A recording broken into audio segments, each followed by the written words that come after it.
All right, all right. Here we are. Mic check, everybody. Mic check one. Yes, sir. Yes, sir. Yes, sir. We good. Okay, How we Chris. doing? Chris. Okay, let's make sure. Let's make sure it sounds okay.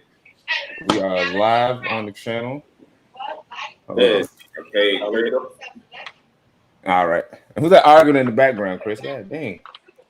I'm moving. We're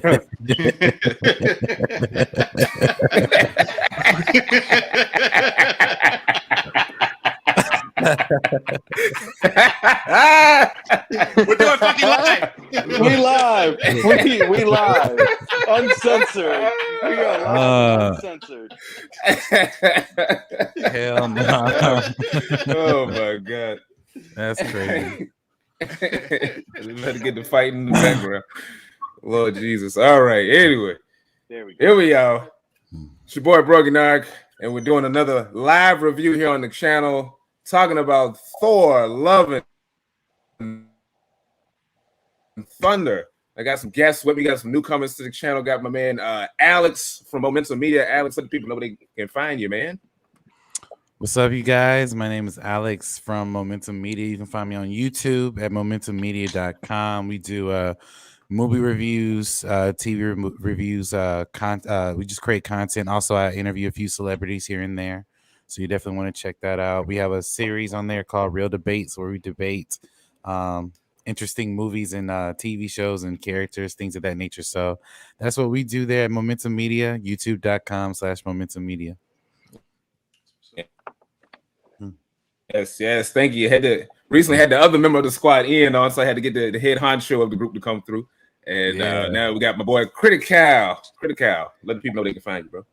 Yes, sir. Yes, sir. What's the word, everyone? You can reach me at Critical Blue Reviews, Critical with a K on Instagram, also Twitter, and Critical Blue with a K on Facebook. And that's where, sometimes we have debates, but most of the time we just say obnoxious things about just different movies, from horror to comic book movies mostly. And so come over there and check us out, Critical Blue Reviews, on any streaming or any podcast network. Yes. And last but not least, my boy Chris. What's there? going on, Chris? guys? Oh yeah, I'm here, baby.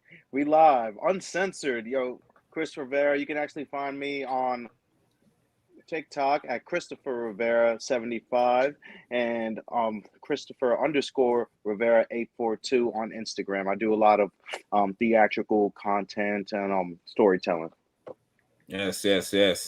And a proud member of Bump Psychology. We still making contact. Yeah, I guess, yes. But so we're gonna be talking about this here Thor: Love and Thunder movie, highly anticipated movie by a lot of people, and somewhat controversial.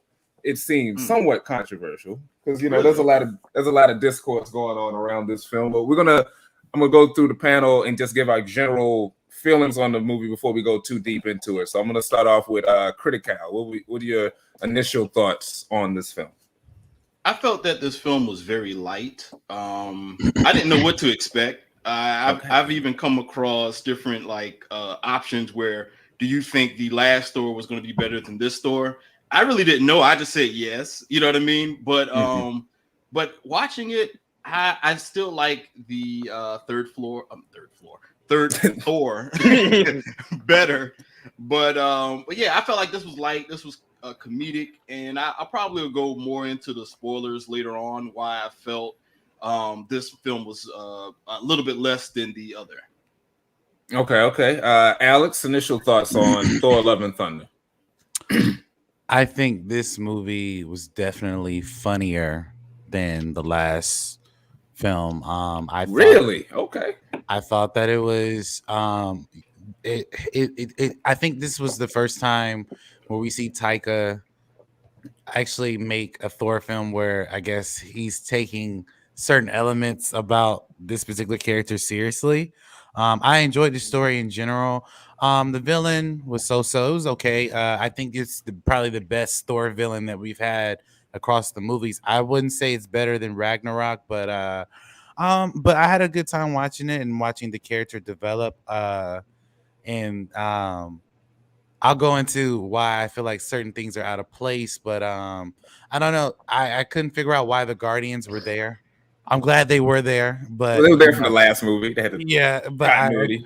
I just couldn't figure out. I mean, I knew why they were there. Yeah. I'm saying like I felt like they were kind of out of place in this film for certain reasons, but I mean ultimately it did flow for me towards Okay. the end. All right. Chris, initial thoughts. I mean, initial thoughts on the movie.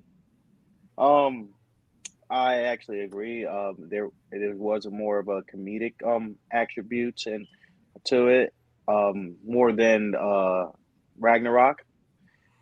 Because I felt like Ragnarok was a little more serious. But yeah, but like overall as a movie, I like I had no problems with it. I do have some, but like I liked it as a movie. You know what I'm saying? It was solid. Um, uh, I felt like the comedy was a little much, but like you know what I'm saying? Like where's Thor? You know what I'm saying? Where is he? Yeah.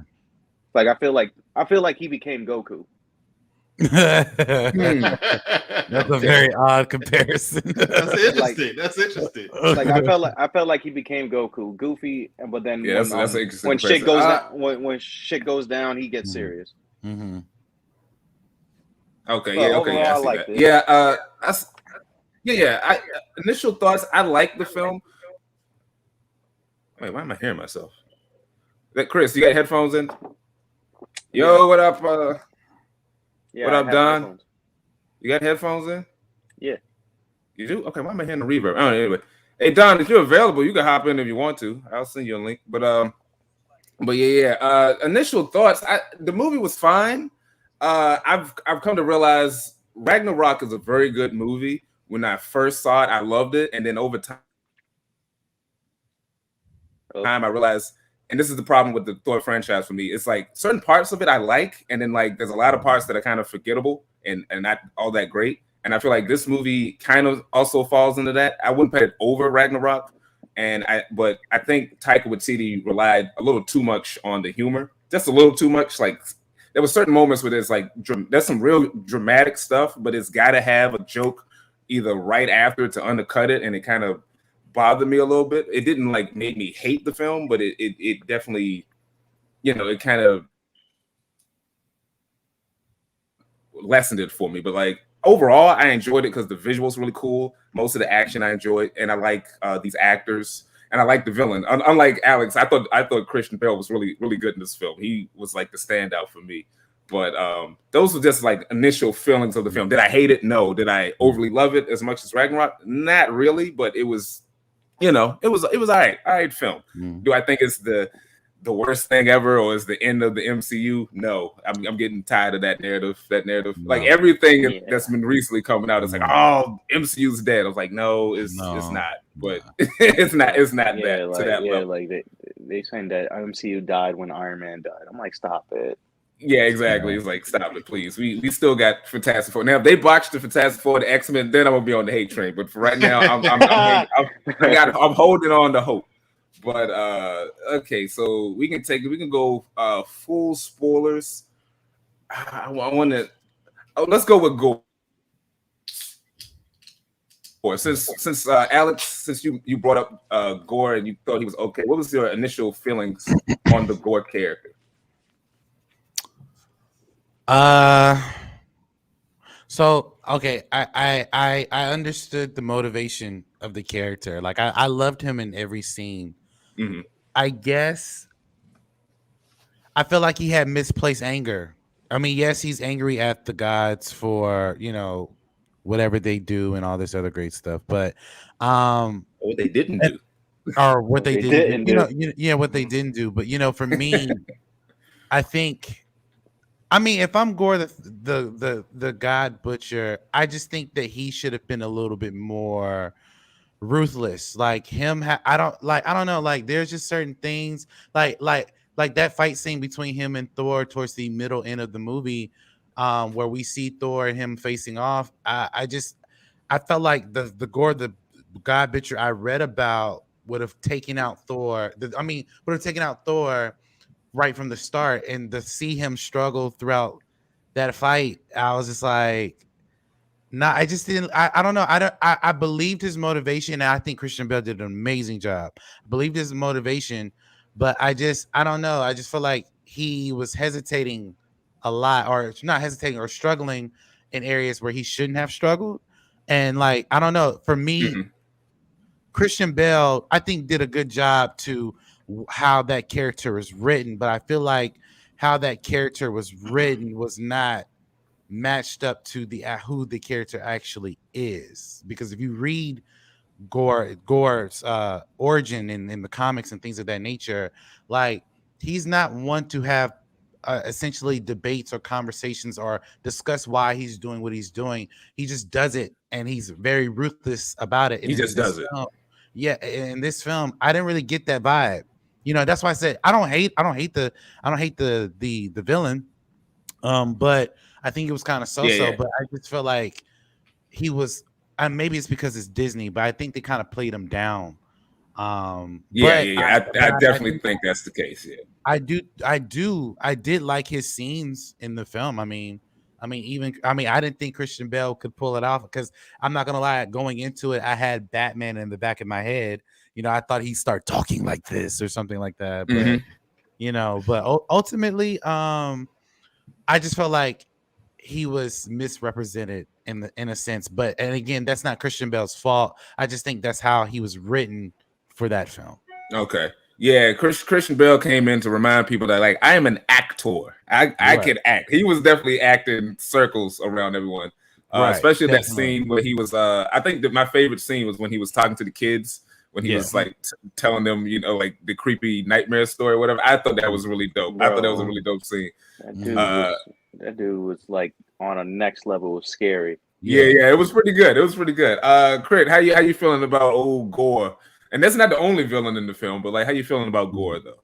Now, is it spoilers or not yet? Oh yeah, no, we're going to spoilers. Fuck it. Yeah, spoilers. Oh, okay. All right. The thing I felt about Gorr, I felt that they should have had more of him doing things. I mean, it was cool to see his aftermath, but I felt like we should have actually. I mean, we did see that one scene, the first scene where he killed his own god, but I should have felt. I felt that there should have been a 45-minute maybe episode on Disney Channel where we get to see Gorr just do his thing, and then when we go to the movies, we like, oh snap, you know. Yeah, I think we should have saw at least a good montage of him actually killing other gods instead of just the aftermath of it. I agree with both of you on that. You see a little more of the brutality. Which we really did not get in this movie. Less Matt Damon theater jokes and more butchering of the gods. I agree. Yeah, because I felt like Jane's story had a probably stronger story than Gorr. Like in the comic books, Gorr, I felt like, you know, was the ultimate bad. You know, like it took Thor and two of his daughters and a granddaughter to even neutralize him. And it was like, it was too quick. You know what I mean? I felt like, man, like this wasn't the type of villain that I wanted to see. Like you got your boy to play him, but I mean, he did his thing with his daughter. I know they cut the scene where he was supposed to be yelling out, you know, when his daughter died, which was actually Chris Hemsworth's daughter. But I felt like it should have been. Oh, really? I didn't know that was his daughter. Oh yeah. A lot of the son people and his daughter. Yeah. Oh, that makes the ending. That explains the ending. Son of a gun. Okay, I didn't know that was his actual daughter. That's interesting. Yeah, I think his son was playing a younger version of himself of Thor. Yeah, when he was sprinting. The opening montage, which I thought was good. I thought the opening montage really reiterated why Thor went through all the trauma that he did in Endgame that a lot of people was crying about. You know, like he lost his dad, he lost his mom, he lost his brother, like quote unquote 3 times. He lost his best friend. He lost the girl he liked. He lost all his other friends. He lost his home planet. He lost it. You know, so it's like, it really hit home, all of that stuff. And then it came back around to him kind of being a dumbass, which was another problem. Chris, you're muted. You can mute yourself. Yeah, I'm here. Mute yourself. I'm here. Okay, you back? You got it? Okay, yeah. No, you was muted. That's what I was saying. Yeah, Oh I no, couldn't I hear was if you just said like, anything. yeah.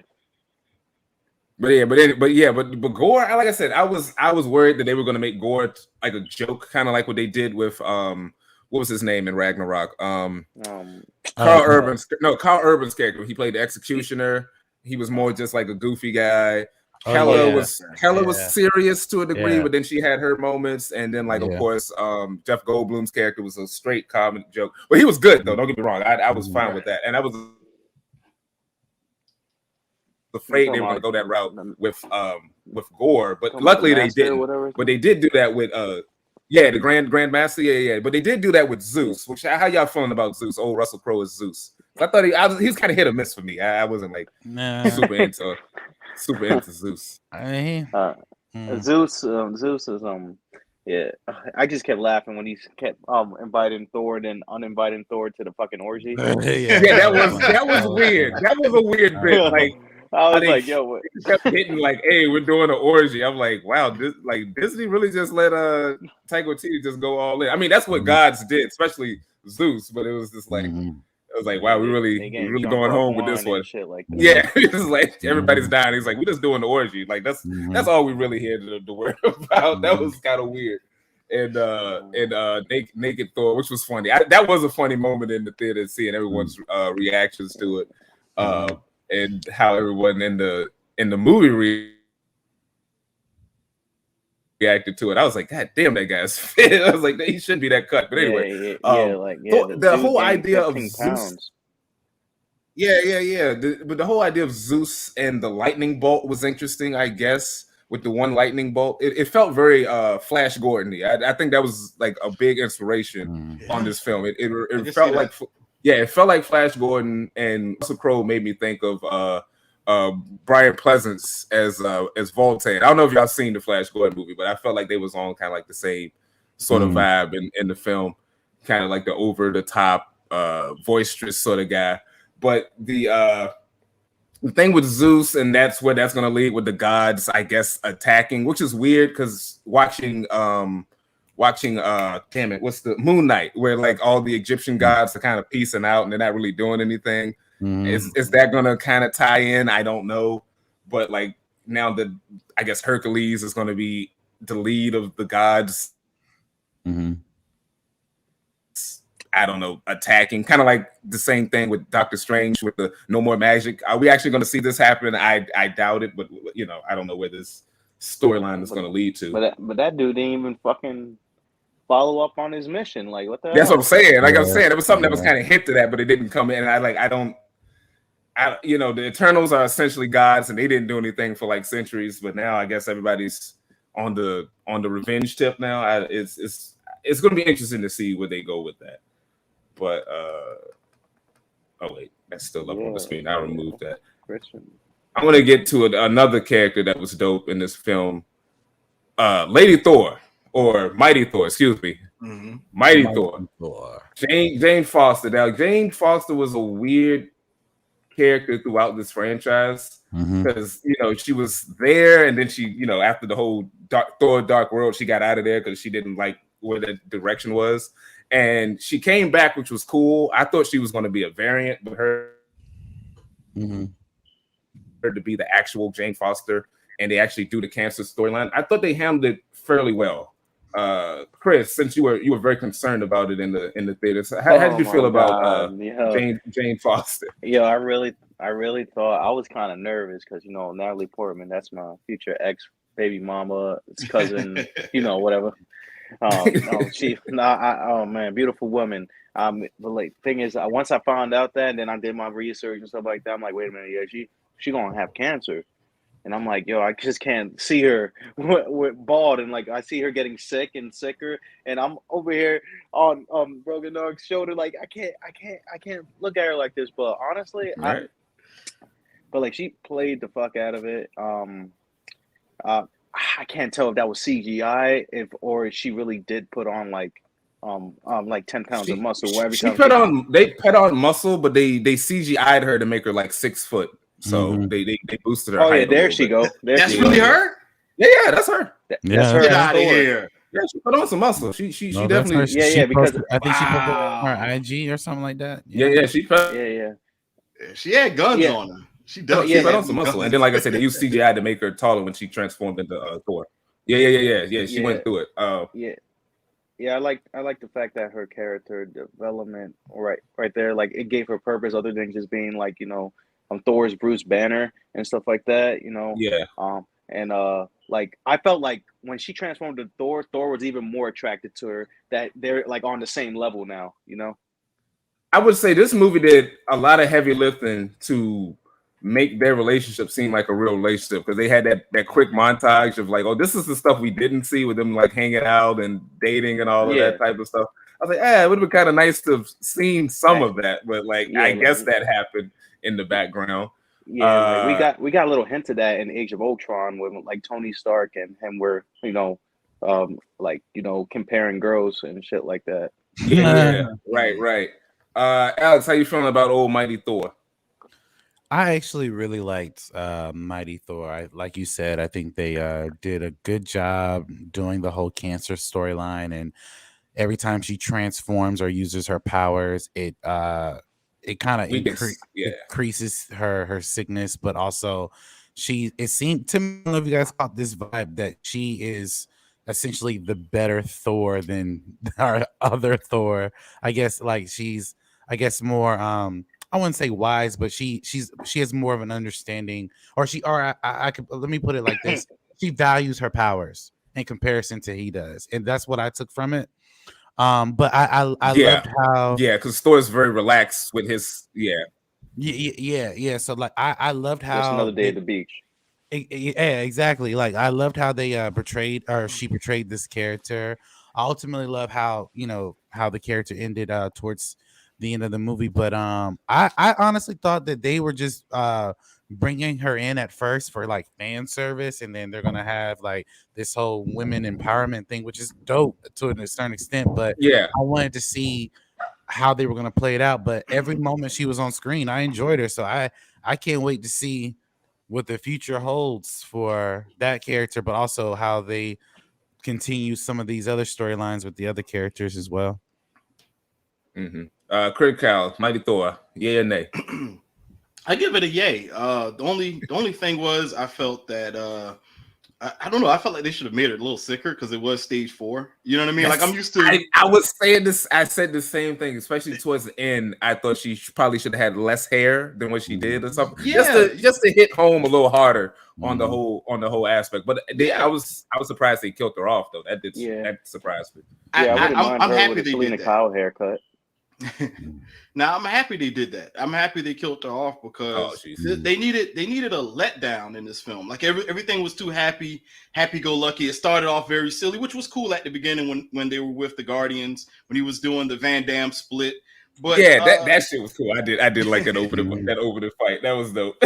Yeah, man. So like with the Mighty Thor, like because I was thinking myself at the part where near the resolution, I was like, are they going to kill her off? Because I know that at one point Natalie Portman was having a little back and forth with Marvel, and she didn't want to be in it. I forgot what the rumor was, but then eventually they wrote down her role, because I think her role was bigger in Thor: The Dark World when Patty Jenkins was attached, and then it kind of went away, and then she was kind of like, I'm done with this. So I was fine with her being gone, but they brought her back, and I thought it was cool. Hey, AK, what's up, AK? AK's in the crowd. But yeah, what's up, AK? But yeah, man. But I felt like because I was like, well, even when they called her on stage when they had her lift to Thor, I forgot it wasn't Comic-Con. It was I thought it was Comic-Con. It was Comic-Con. Okay. Yeah. Comic-Con, when she was raising the hammer, she didn't really look that enthused. So I was like, exactly. Be here? Right. That was my thing too. I'm like, look, if you don't want to be here, but it worked out. It definitely worked out. It worked. But that made me think that they were going to kill her off. That in the resolution, I was like, you know what? They're going to kill this character off, because that would be something to entice her to come back. Like, hey, we're going to give you this big role, and so you don't have to keep doing it again. We're going to kill your character off, but you're going to go off gracefully. And then that's when I made up in my mind, yep, she's going to die. And they did it. And I was like, wow, they really did. That definitely was a huge swerve. Even the Harrison Ford treatment. But with that, like, I don't feel as though Natalie Portman's character was that important. Like, for instance, if she really didn't want to be a part of it, feel like Marvel could have done something different instead of putting her in this movie, making her Thor just so she can ultimately die. Like we didn't see, like, I mean, I didn't feel as though that, like, she was. I don't feel like she was that important because we didn't see her in Infinity War or in Endgame. Yeah. So like we could have easily told another Thor story without introducing her at all if she really felt that strongly about it. So for her to do another film, get paid whatever she got paid just so she can die. By the way, I think she's coming back, but to die, I don't know. Like I just feel like I think we're going to see her again, maybe a variant or a different universe, because to make her Thor just so we can see her die, I don't know. I mean, for instance, we saw Loki die how many times and he has his own show. Yeah. So like, Yeah. so I don't know. That. I mean, I'm sorry. Go ahead. Oh no, I was actually agreeing. Like, yeah, we're gonna bring you back just to kill you. I'm like, Yeah. I mean, but I felt like it worked for me. Now they could bring her back as a Valkyrie. I think they did that in the comic books. She died in the comics, and then she came back. That was the recent thing. Yeah, she came back as a Valkyrie. Yeah. That's what I was gonna say. With the importance of the Jane character, and I had to look it up. When Thor came out in was it 2011, and Dark World came out in I think 2013, the Jane Foster storyline was created the next year. And I think, and then the storyline got so big, I think they realized like, hey, we could bring her back and actually do something with her character. Because until that point, she was just love interest number 5. So I think it kind of, in a weird way, it all worked out. And it does seem a little disjointed. I agree with that. But I thought they did a good enough job with it. My only problem was, and I mentioned it earlier, was like when there were moments when she was talking about the cancer and how serious it is, there was always another joke, whether it was good or not good, which some of them were good, some of them weren't. There was always another joke to undercut it, and it kind of took away from the drama. The biggest point would be the point where they were on the ship, and she was about to tell Thor that she had the cancer, and then it was starting to get serious. And the next thing you know, Korg is singing about the song his dad sung to his dad when they first met. I'm like, what are we doing right now? Why are we doing this right now? Like, you kind of shifting the tone here. Like, I was trying to get to the drama of this couple talking about, dealing with cancer, and then here's Korg being quirky, which I got to say, we've been a little too positive. So let's get to some of my hated moments, and I want to start it off. I'm going to start it off. Hold on. No, wait. Remove that. I want to start it off. Korg was annoying. Korg had his moments, but I thought Korg was annoying. But I want to start with the real annoying parts. And it was these damn goats. These damn goats. That was a plus. You see, some people I love the goats. I like silly shit. I love the goats too. The ghosts got on my damn nerve after a while. Like the first 3 times, okay, but after a while they kept screaming, and I'm like, I get it. They scream. Can we stop with the goats? Jesus God. But so y'all love the ghosts. It's just me. I'm the crazy one. Okay. I like the goats because they added more comedy to the actual. The Tobey Maguire goats. Yeah, the Tobey Maguire goats. Yeah. I mean, they don't need to be there. I agree with you. They don't need to be there, but I just like them because they were funny every time I saw them. I'm not saying they don't need to be there. I'm just saying I don't need them screaming every time they're on screen. Like, I got it the first 2 times. Maybe it maybe okay. All right, I'm gonna be on that island, I guess. I would say this: the theater I was in, every time the goat screamed, everybody laughed. Yeah, I was cracking up.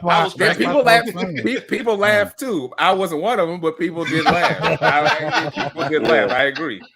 People did laugh. So any hated moments you guys got? You want to lead off with? I'm gonna let Critical go. I would say they grimmed out or they toned down Korg's death. Because I really thought Korg was dead. You know what I mean?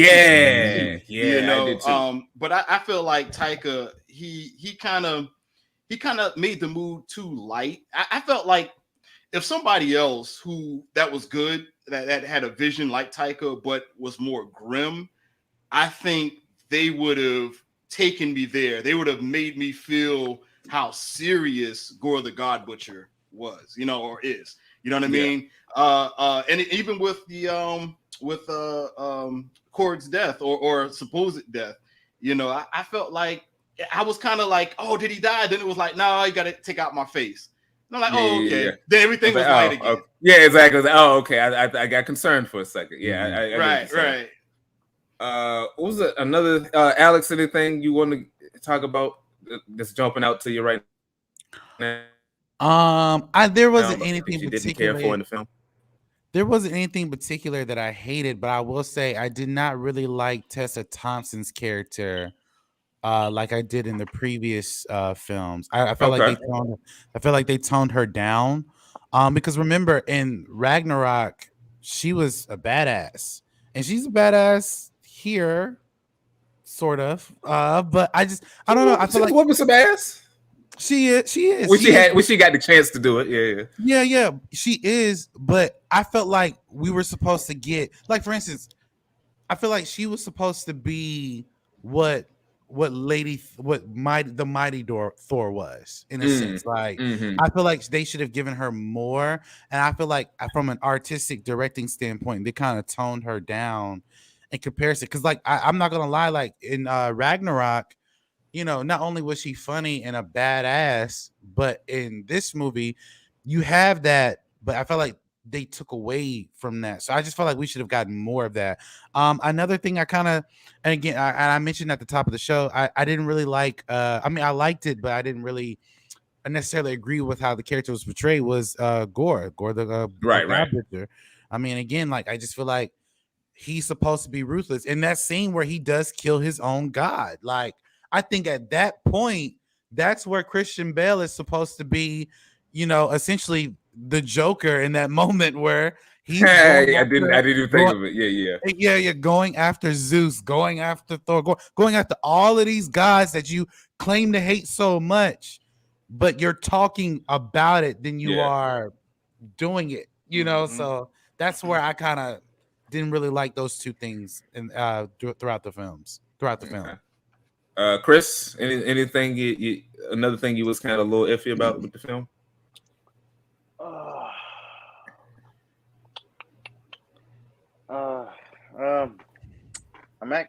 I was over here dialing on that video. They did. Like I do agree with you. Like Gorr's death, like I thought it would be like more impactful than just like flash in the pan, like damn, he's been hit, and then he's alive. It's okay, everybody.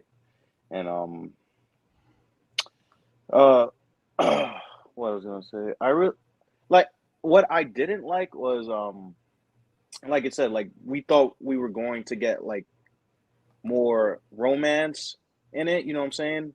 Like a more stronger connection between Thor and Jane and hash everything out, but then shit hits right back to the comedy. I didn't really like that. Like, let's just go right there. Like, I feel like they were trying to like make it a romantic comedy too much. You know what I'm saying? Like they were trying to push the comedy. Yeah, that's another thing that for me, if I'm gonna get on the hate train, the Taika Waititi overload. It was a lot of like some of the humor. Like I said, it was a joke every 2 minutes. It had to be a joke, whether it was funny or not funny. Because some of them were funny, a lot of them weren't, and that's kind of how I felt about Ragnarok as well. But I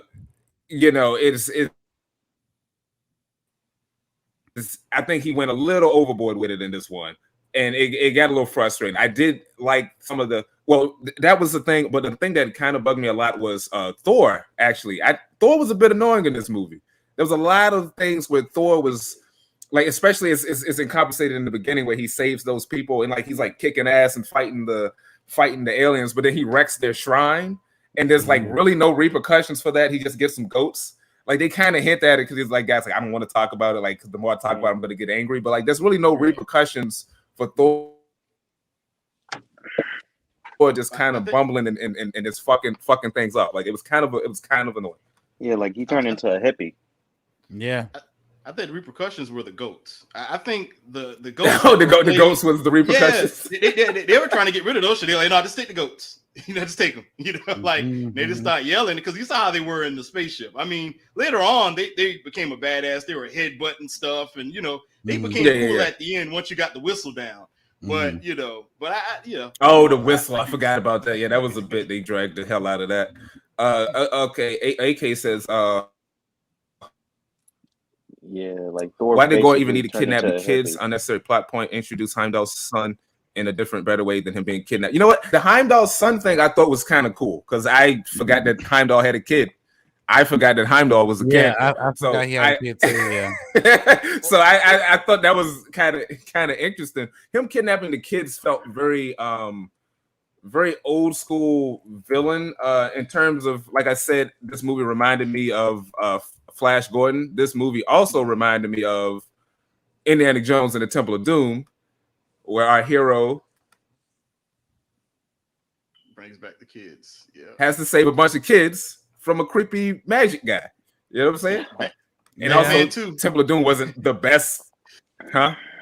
I was saying Batman 2. They stole the kids on Batman 2. Oh yeah, Penguin. Yeah, you're right. Yeah, Penguin too. Yeah. That's like a weird. That's kind of a weird. Like the Pied Piper. Yeah, Pied Piper vibes. Yeah, it felt very fairy tale-ish. So yeah, that's crazy. Yeah, so still in the kids, I get, but the unnecessary plot point. And here's another thing that a lot of people was pointing out, and I have to agree with them. If Eternity is like a very powerful cosmic character in the comics. It's like one of the natural laws, powerful beings. And this is essentially a genie. You find it and you get a wish. If Thor knows about this, why didn't he use it to stop Thanos? Instead of being depressed for 5 years, it's like, you know what? I can just find Eternity and I can reverse everything. You know what I'm saying?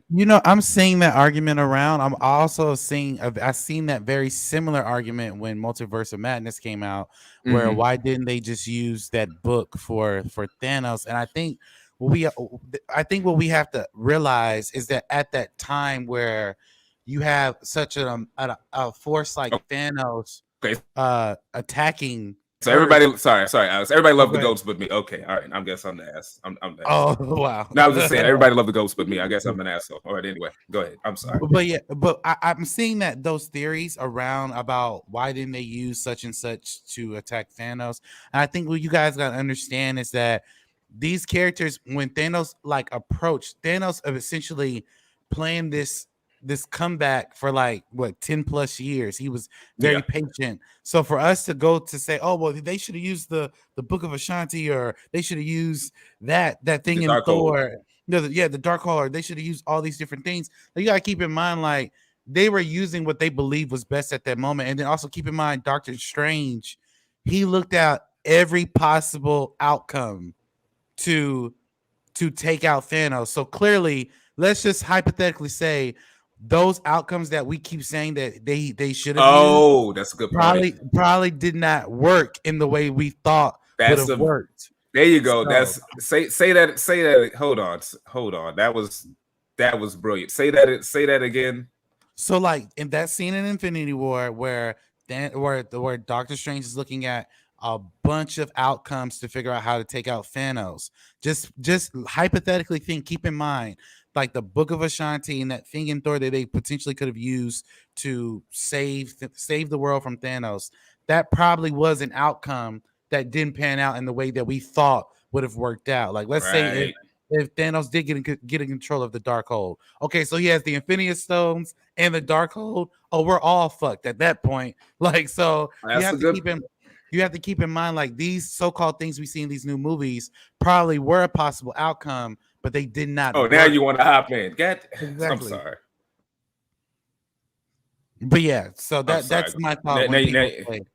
Hold on, I'm sorry. I got. That's a very good argument. But hold on, I got to yell at you now. You want the link? Okay, he want the link. I'm sorry. Somebody said they was gonna be out of. Somebody said they would be out of town. Now they want the link. Okay, hold on. Jesus.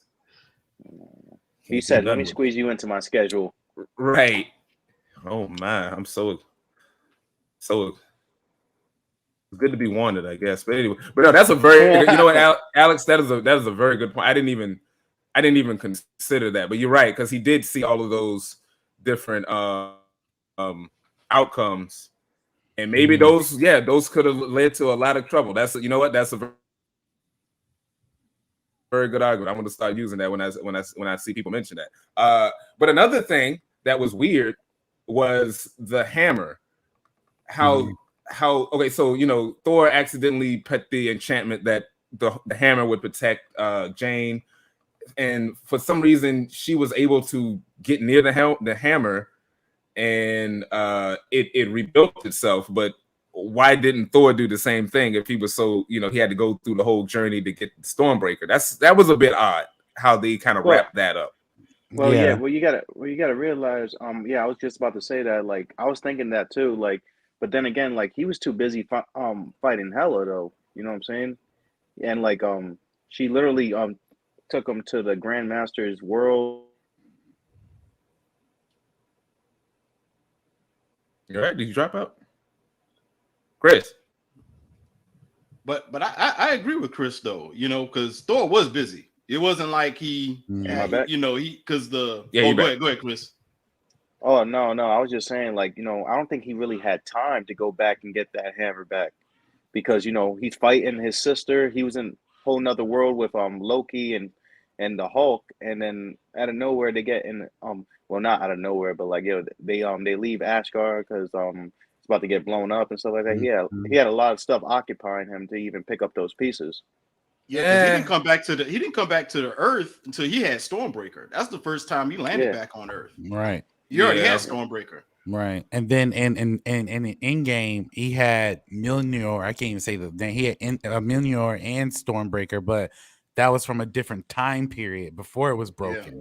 Yeah. Mm-hmm. So, but which they didn't even really explain in this movie, how he, I guess, returned that one back to his own time, or maybe Captain America. Cap did it. Cap okay. See, I didn't catch that. Cap took all that stuff back. Stones, how did they find Mjolnir though? Like, Loki didn't give up the location. Well, you can find it because wherever they were in is where they built New Asgard, and they just had to build around it. Which I'm saying, if they had the time to build a whole damn museum around the pieces, Thor could have got the pieces if he wanted to. So maybe he just didn't care or whatever. I don't know. It was a bit weird. But coming to the stream, you saw he couldn't control it. Oh, I'm sorry. Go ahead. No, I was just saying, come to the stream. It's Cuba Stars. What up, Cuba? Hey man, you better put some respect on my name, man. Okay, you're not gonna come in here talking disrespectful. What's up, everybody except the host, man? What's the word? You want to come at my neck? Pause. Wait a minute now. You don't know Cuba Starks in the building. Cuba Starks in the building. He's on tour right now. You could have been here from the beginning. That's all I'm saying. Hey man, I just got back. You know how long of a drive that was? My bad. I didn't. I thought you could be going the whole weekend. My bad. I tell you what. Hey, I don't care if y'all spoil the shit. I'm still gonna see it. Fuck it. I ain't. Oh, you haven't seen it. Oh, you haven't seen it yet. I don't care. I'm still gonna watch it. Shit. It's a good movie. I think you'll like it. Yeah. I'm just curious, but isn't one of the topics, because I know we're gonna get to this point, but isn't one of the topics about Phase 4 in general, not just this movie? Yes. Well, yeah. Okay. We're getting there. But what was another thing that I did like in terms of the change to Gorr? Because like you were saying, Alex, Gorr is much more brutal. Gorr is attached to Venom, and I like how they kind of got around that and gave him like those weird nightmare powers. I thought that was cool. I thought that was a little different. You want to stick around, or you just gonna you chilling or what? Yeah, I'll stay for a little bit. Okay. Like, yeah, I ain't one of the guys. Oh man, don't talk about it because I ain't see it. I don't give a shit. Go ahead, spoil it. He said, "Give me your best shot." He said, "Give me your best shot." I'm still gonna watch it. Yeah, give me your best shot. Yeah. No, it was good stuff. But I did like the Gorr's powers. I like Jane's power where she can like disperse the hammer into pieces and it can fly around and all that. I thought that was cool. The lightning bolt I thought was cool. And a thing towards the end that I thought was, I was going to get a little worried about was I thought the movie was going to turn into a Robert Rodriguez film. Was when he gave his powers to the kids, and then all the kids had superpowers, and I was like, oh, this is about to get a little cringe. But it was actually good because he had a budget, so it didn't look like a Robert Rodriguez film. You know how like in Spy Kids, I don't know if you ever saw that movie, We Can Be Heroes, with all the kid heroes. It was not the best, and I was afraid it was going to get something like that, but it actually was pretty cool. Yeah, and Spy Kids 4, which I never saw, but yeah, you know how you do those First one's a weird, classic. weird kids movies like that. So I was getting a little worried, but I thought the battle at the end was really good, and the whole the fight on not the moon, but where it was all black and white. I thought that was shot pretty well too, and I think they could have had more, a little more. What's it? The Robert, I don't know who that was. The Robert. Watch, you hop in here, AK Watt. Yeah, AK. If you want to hop, if you want to hop in, you can hop into. I shared your stream too. Oh, thank you, sir. That is greatly appreciated. I appreciate that. You came at my neck earlier. Hey, it was no disrespect. I was just, it's no disrespect. It was no disrespect. He was just a little mad because you were on tour.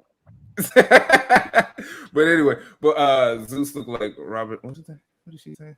Oh, Game of Thrones. Okay, I thought he looked like Brian Pleasance in Flash Gordon. That was the thing I thought of. But what the hell was I talking about? But I was talking about the action. I thought most of the action was pretty good.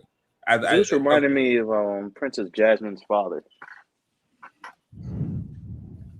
Prince who? Aladdin. Princess Jasmine's father, from Aladdin. from the Disney movie, from Aladdin. Yeah, a little bit with the beard and the sort of rotundness, I guess. Yeah, I can see that. Yeah. Was there a slap involved? Stop it. It was a murder. I was surprised that that's another thing. Spoiler. I'm surprised they killed Zeus. I'm surprised that happened. And I was also surprised that it was Thor of all people that murdered Zeus. That was Did they really crazy. kill him though? I don't think he died. Yeah, I thought he was still alive. He was still alive. I don't know. Maybe. Maybe. Hey, I don't know. Finish. You know you can put the link in the chat, right? So they ain't got to go on like IG and shit. All right. Thank you.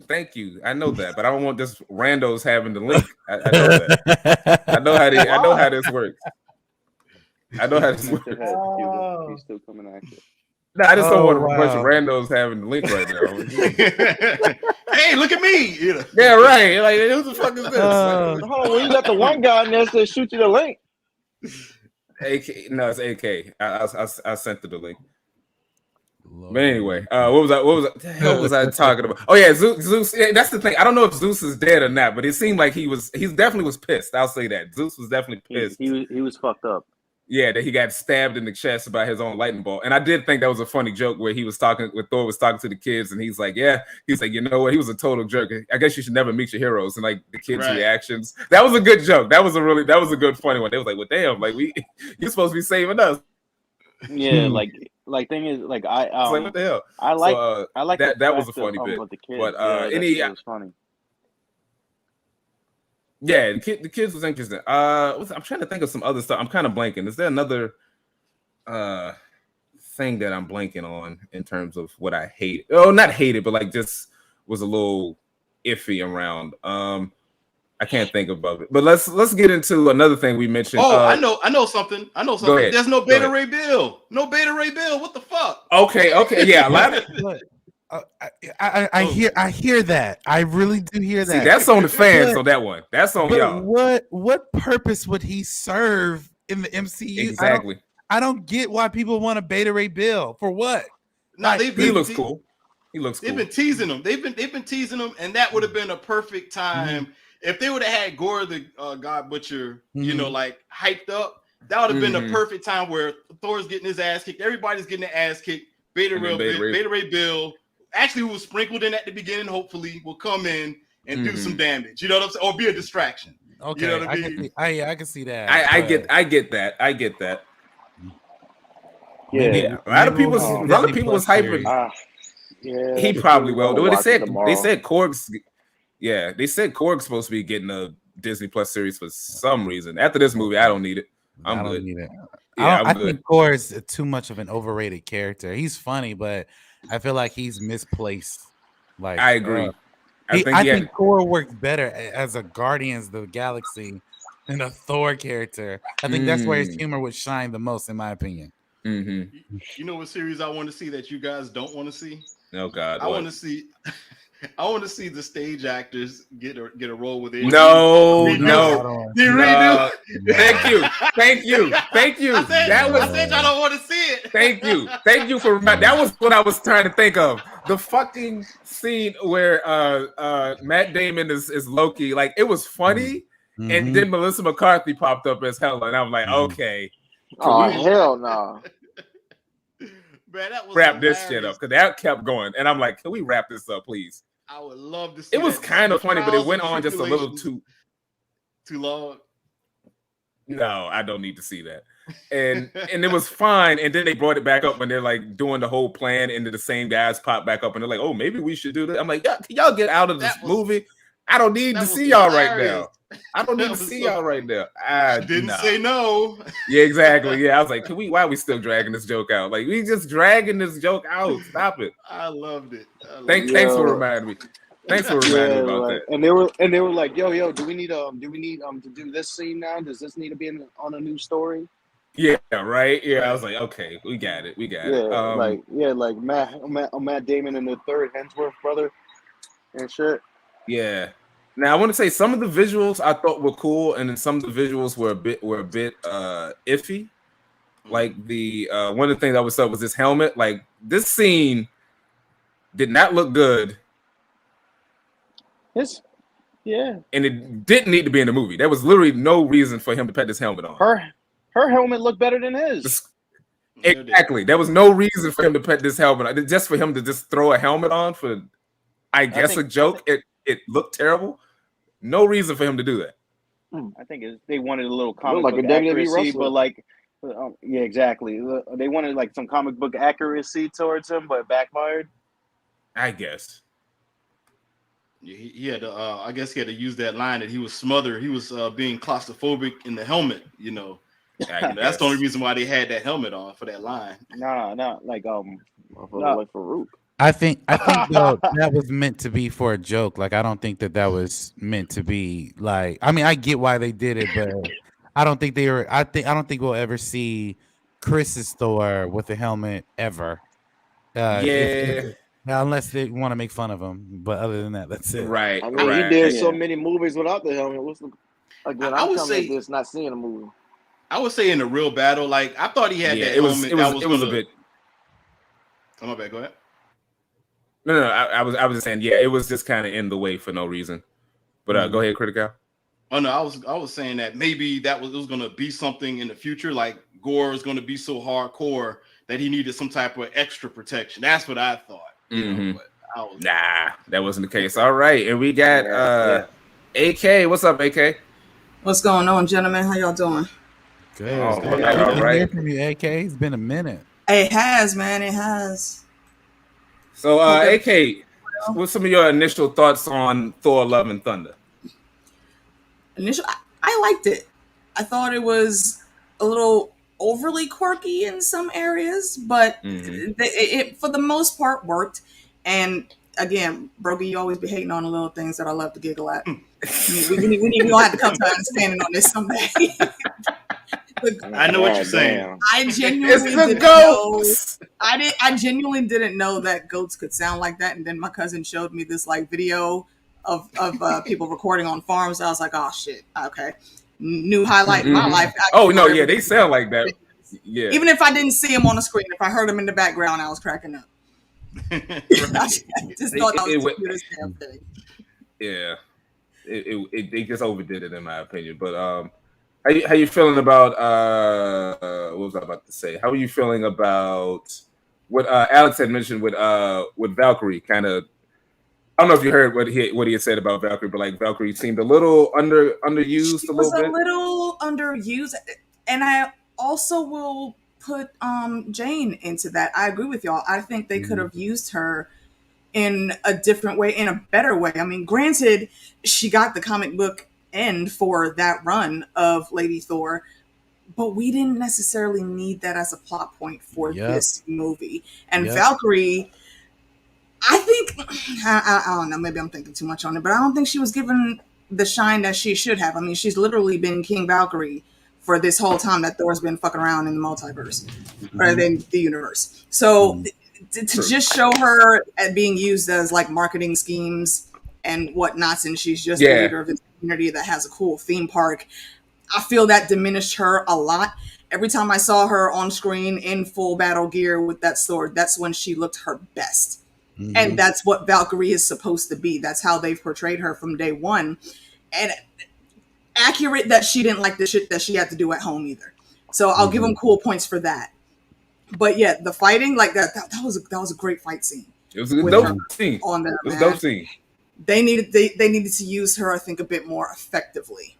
In that, I do like the friendship that her and Jane have cultivated. Though, like when she came in, Thor was like, "Oh, who is that?" And she was like, "Oh, that's the new guy." She could have said right there, like, "Oh, that's your ex." She knew because she knows exactly who Jane is. She just waited for that meet cute to happen just so she could sit in the sidelines and giggle about it.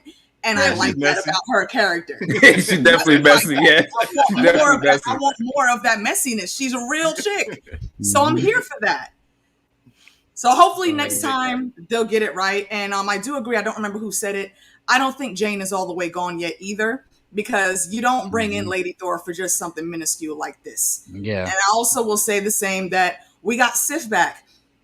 Again, that was cool. That was cool. Than what they gave her. You could have gave my girl a little bit more to do in this movie. I agree with that. I thought she was going to help them out too. Yeah. Yeah, that's the reason she left in the first place, because y'all were not utilizing her skills. And now here again, it's great to see her back, but you did it again though. She got lost in Agents of S.H.I.E.L.D. They gave her that one little episode, like that was big. The bee's knees. She got lost in Agents of S.H.I.E.L.D. That's what happened to the Sif. Right. For frick's sake, but no, that was cool when she that was cool when she popped up. And surprisingly, they didn't give her a robot arm, so I guess they're gonna save that for the next appearance. I guess, because I thought the fact that she still had her one arm. She ain't gonna stay not having just one arm. That makes no sense for anyone in Asgard to be walking around with just one arm. Right. Yeah, the Sif callback was cool. What was the cameo that you had mentioned in the chat? The Robert. Oh, you never watched Game of Thrones? No, I haven't watched. I didn't. Brogi, fix your life. We got to get this together. Did he play the first god that got killed? He played Zeus. Well, I'm saying the guy that played Zeus, the way Russell Crowe. Oh, okay. The way he looks with, like, you can tell he was probably a big burly muscle mofo back in his day when he was fighting wars and when he wasn't off banging some chick somewhere. Robert Baratheon basically starts out the story in Game of Thrones looking exactly like that. But we know from previous years, in his younger years, he was like all of the peen that the ladies wanted, and he was very generous. He was a little more spreading his feet around the realm. Yeah, so he looked like middle-aged King Robert sitting on the throne, being sad that, gods, I used to be strong back then. Anybody that watched Game of Thrones would catch that. You'll see later on. Maybe somebody will say it in the comments. I got you. I got what you're saying now. All right. So another. I did catch an Easter egg. I don't know if it's true. They said the guy Daryl that was supposed to be Thor's roommate on Earth, like in the past, they said that he was the tour guide. I don't know how true that is, though. Oh, was that him when they were talking about the hammer? Yeah, that's what I heard. I heard that he was the tour guide. I mean, he was Daryl. Yeah. When would they have showed him as being Thor's roommate? It was some clips. Yeah, like this was around like the first Avengers. It was like little commercial clips that was supposed to be. Was it Age of Ultron? It was. I think it was supposed to be like what he was doing in between. Yeah, it was like what he was doing between Age of Ultron and Ragnarok, if I'm not mistaken. Right. He was like hanging out. He was like hanging out with some random guy because he was bored or something. Because the Avengers had disbanded and he didn't know what to do with some silliness like that. That just reminded me of something. When y'all were talking about things you disliked and how annoying at points Thor was. I think that what they were trying to do was give a nod to the what if version of Party Thor. The worst episode? Oh no, come on. Come No, on.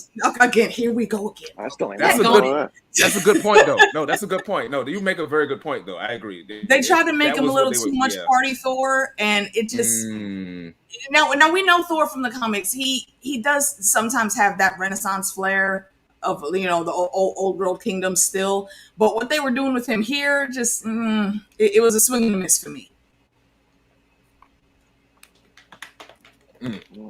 And I brought that up with Chris when we get to my boy Chris when we was in the theaters when they brought up the cameo at the post credit scene with Hercules, which I did see it, and I wasn't sure if Zeus was dead or not because he was still on the ground crying. So I'm like, is he dead or is he still alive? I don't know, but That's Zeus. yeah. But when they showed Hercules and he seemed a little more serious, it's like they got the characters reversed because Hercules is supposed to be the braggadocious, boisterous party guy. That's just like his daddy. Yeah, exactly. But then they got that as Hercules. So are we gonna have two of those, or is Hercules now got to be the more serious type? I don't know what the characterization of the character is gonna be. So I thought it's a weird switch of the dynamics. How they gonna wrap that around, but as soon as I saw that scene starting, I was like, oh, please let it be Hercules. Oh yeah. Like, my cousins aren't the nerd that I am, so they didn't know why Hercules would show up. I'm like, read a damn book about mythology, please. But once I explained, they were like, oh shit, okay, that's cool, because that's an old rivalry that I hope they do it right. I'm really looking forward to seeing Hercules come in. How did y'all feel about the Hercules appearance?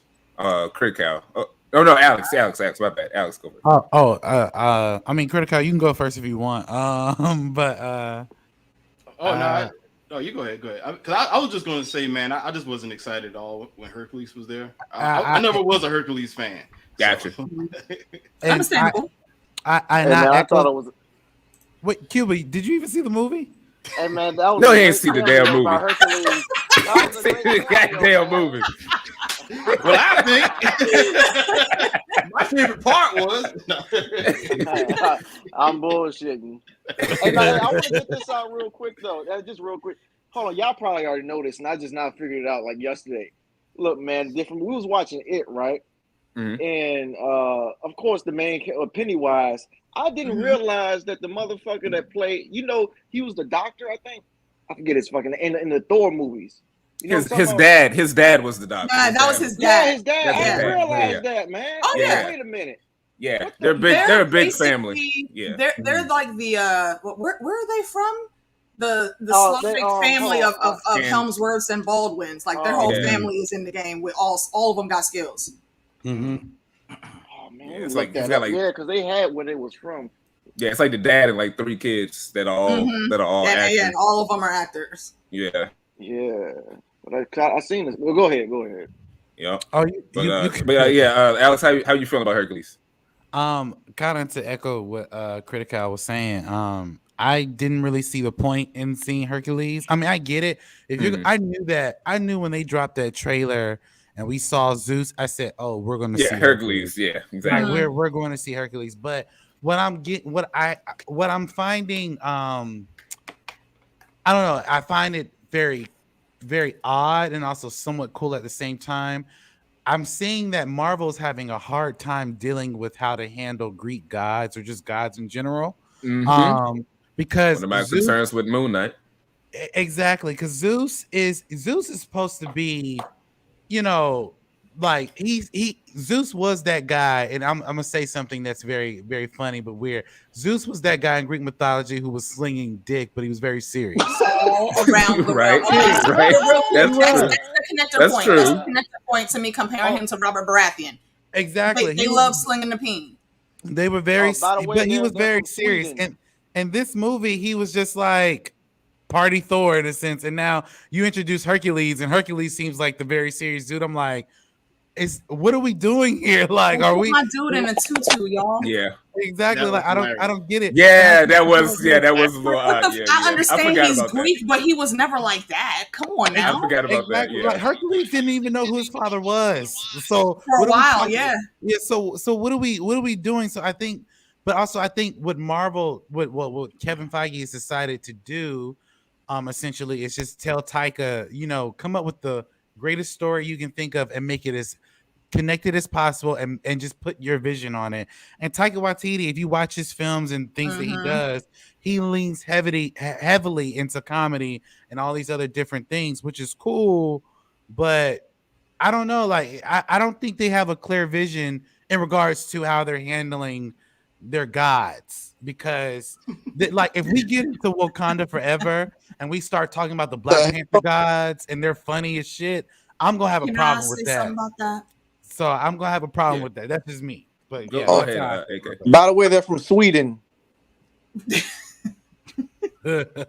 Sweet. Okay. Just real quick. That promo picture that they had put out of everyone sitting on the diocese, and then in like the bottom corner, they had that extremely beautiful dark skinned woman that looked like she was in some type of supposed to be Boss. costume. Was supposed to be Bastet. And I'm like, but Boss don't fuck with other gods like that. She don't even be liking to leave Wakanda half the time. Because otherwise, why would you not have given her a cameo in Moon Knight?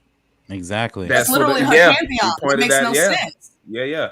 I was looking for on the screen and I missed it. I know there was some other people that popped up. It looked like one of those gods was Michael Myers in makeup, but I wasn't sure if it was him or not. I mean, and honestly, why even put her in that promo pic? Because they didn't do shit with her at all. Did nothing. Not a damn thing. Makes no sense. So that's the dumpling god up there. Yeah, they had the dumpling god. Right, was there. the damn dumpling god was there. You like, teased with this beautiful, fine ass black woman looking like smooth chocolate, and you didn't do nothing with that character. Nothing. Didn't do nothing. No, I miss me with that. No, I agree. I was looking for it. I couldn't. I'd rather her not be at the origin. I'd rather her not be at the origin. It's true enough. True enough. You're right. I give you that. You're right.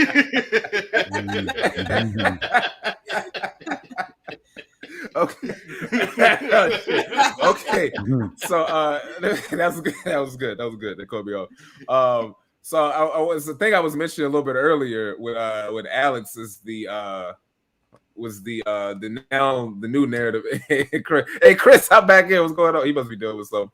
But the revisionist history around the Thor franchise that's currently going on because people are upset with this movie and the hatred for Ragnarok as well, where people are now saying that oh crap, hold on. I'm sorry. Man, what's going on, man? Damn. I'm trying to get the photo up. Shut up. Damn, get this there it is. straight, man. People are now claiming. Shut up. I would like to point out there's a narrative that's one of the greatest. Cuba has been on this is now one of the been on the stream about 15 minutes, and he's been talking the most shit since he got. I know. He just mad. God damn it! I'm about to get him out of here. He watched the movie that's talking shit. Anyway, so people are now claiming that they have a huge love for Thor 1 now. This is a new narrative. The only person that I know personally that loves Thor 1 is my boy Wally, who's been in my stream. He legitimately, that is his favorite MCU movie. And I think it's funny that Thor: The Dark World could kiss my ass, but the first one wasn't horrible. I didn't. Some people are starting to claim that they love Thor: The Dark World now. Now those people are just idiots. Those people are just freaking idiots if they like that. You know what it is? You know what it is? It's that thing in our culture that's so big right now of hating decent things. It seems to be what people think gets them clout, and sadly, they're kind of right. Because I don't think anyone really thinks this movie kind of is bad as Thor: Dark Age. For goodness sake, I would push. I would play devil's advocate on that. I would say that this movie might make some people want to go back and rewatch certain things. You know what I mean? Yeah. You know.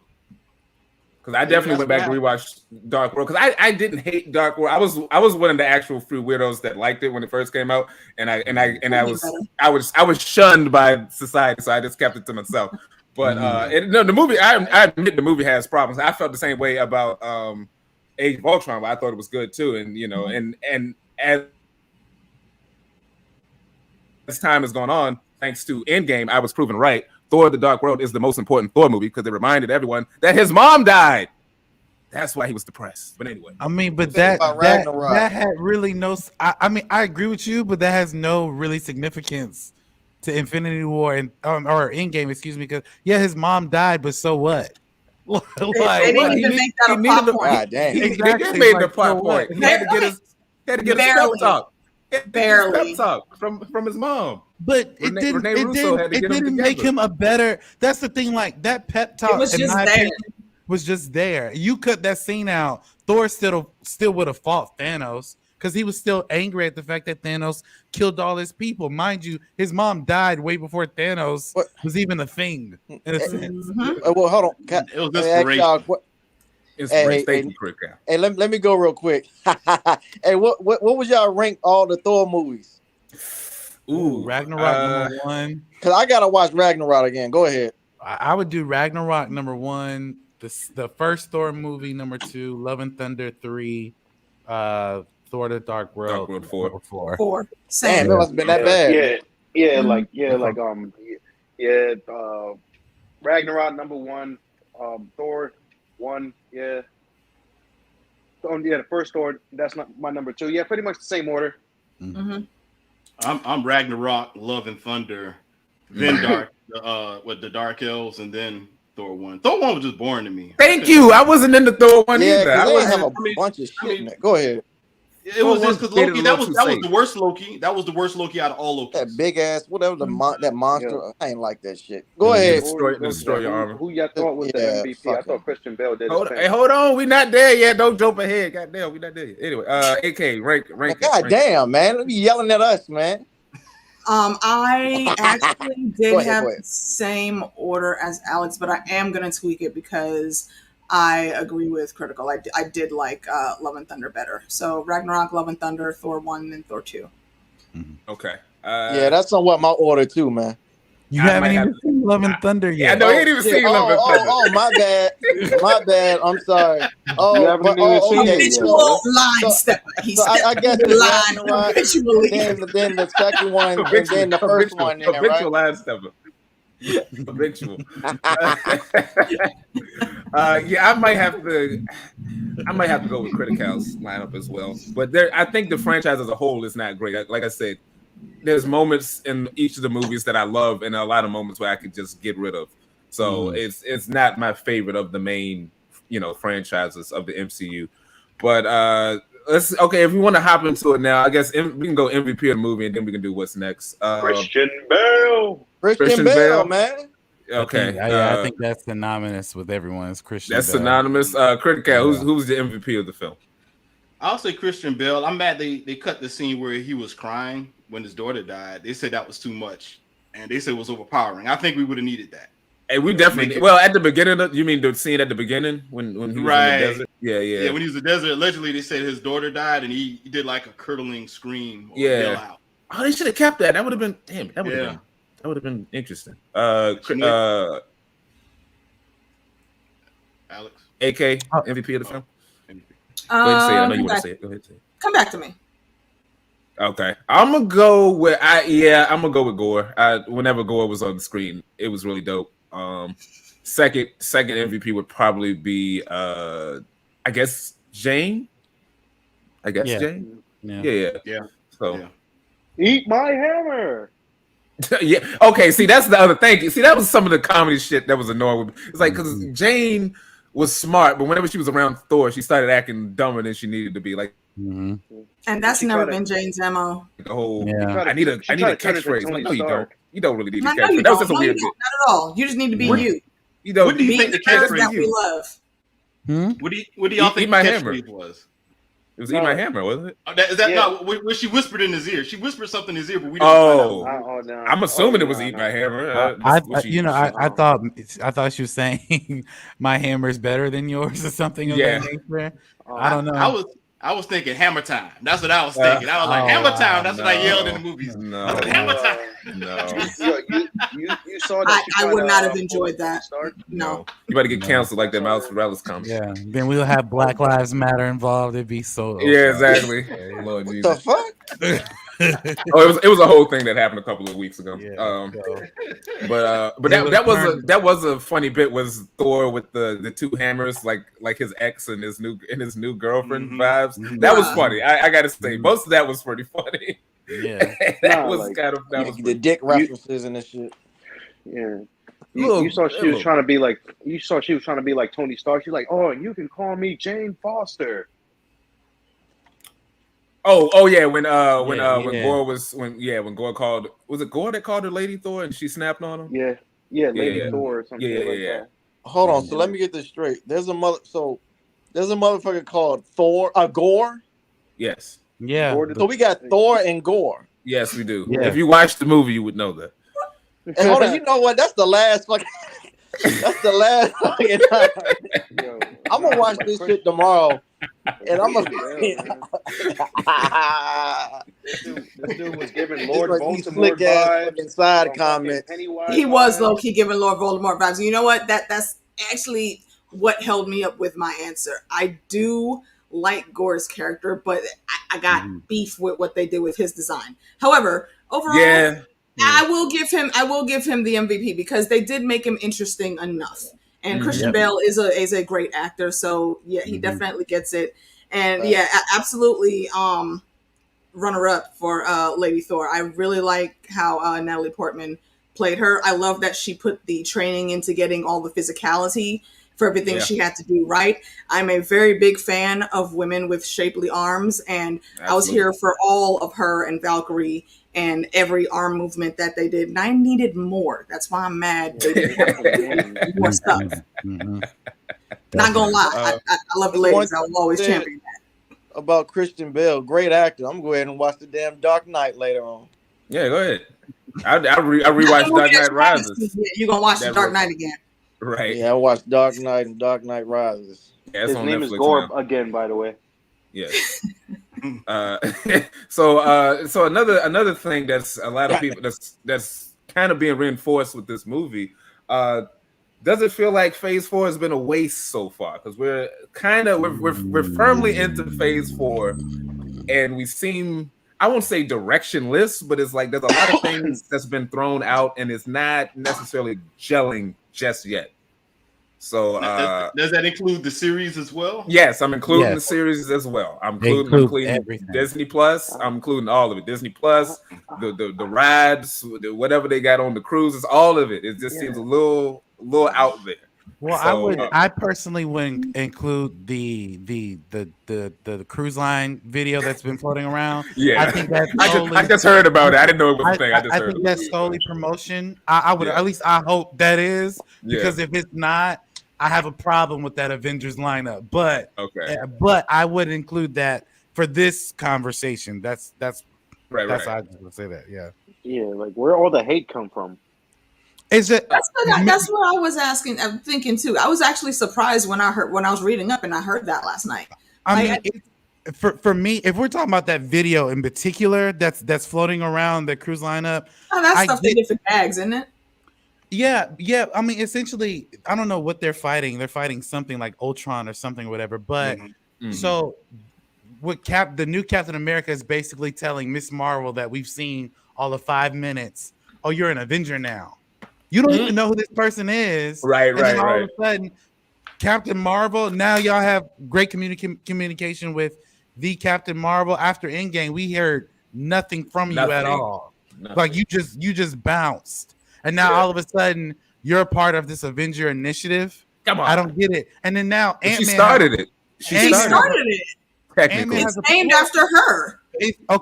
She technically no, she was named after her, but she didn't. That's her call sign. She didn't start it per se. Nick Fury started it in a sense. We all know who the real captain is. We all know who the real captain is. But if we're talking about that video, I have a problem with that video because it just seems like they didn't know what they were doing. And keep in mind, they were all surprised that they were all in the same room. They were like, "Oh, what should I call you, Captain or Sam or Falcon?" Like they literally just said like he's wearing Captain America armor. And you don't even know to call him Captain America? Yeah. Really? That's a good point. He was Captain America at the beginning of February, and not a single movie has mentioned the fact that Sam is Captain America. Not a single poster in the background, not a single news thing in the background of a movie, nothing. And I'm like, what are we doing here? But to answer your question, calling him Falcon. But to answer your question, is Phase 4 a waste? I think personally, it's not a waste. I think that this is a transitional period for the MCU. And we have to keep in mind when we're talking about these things. This is the first time we've got to continue the MCU on a streaming platform like Disney Plus with your WandaVisions, your Falcon Winter Soldiers, things of that nature, seeing them develop those characters. Now, however, I do feel as though I think what Kevin Feige has a problem with, he keeps introducing new characters into certain things where we're not getting enough hit. Like, for instance, Miss Marvel. I don't know how caught up you guys are in Miss Marvel. All the way. But like episode 5, in my opinion, should have been like a mid-season finale.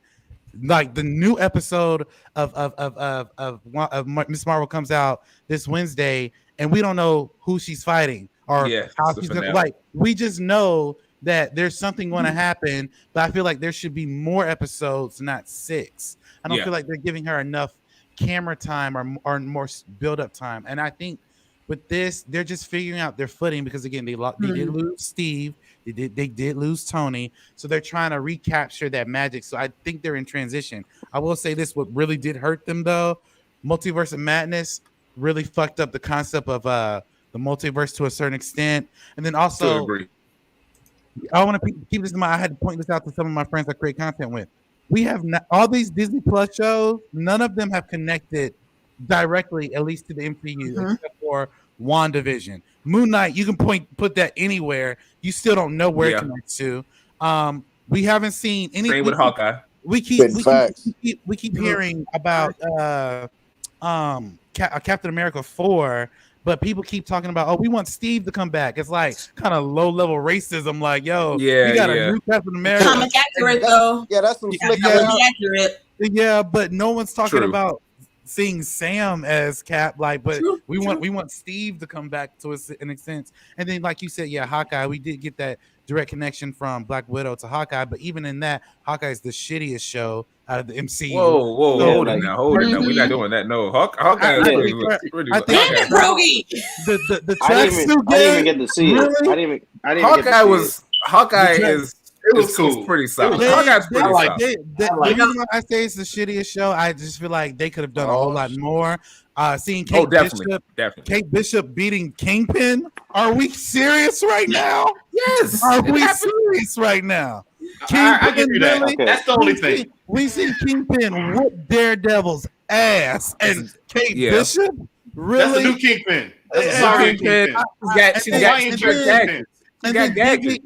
And then Disney decides, we're going to make an Echo show. Really? Somebody who said they got gadgets. That was random. It's kind of random. I don't understand it. Now, we did get an announcement from Variety saying that Daredevil and Kingpin will be in the Echo show, which I am interested to see. But I still could care less about that. But to wrap up my point, they are. I don't feel like it's a waste. They are transitioning, but I liken it to the first phase. When we saw that first Iron Man movie, a lot of people did like it. A lot of people did not like it. We had to get used to these upscale characters. But what I think they did perfectly, at least the first three phases, is that they told good stories that ultimately ended well with Endgame. With Phase 4.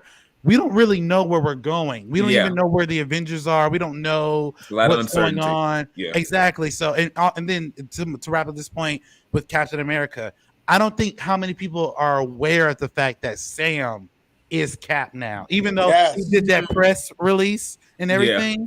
Like even with that video they do for the cruise line, the fact that the Avengers have to ask you, should I call you Captain or Sam? Yeah, right.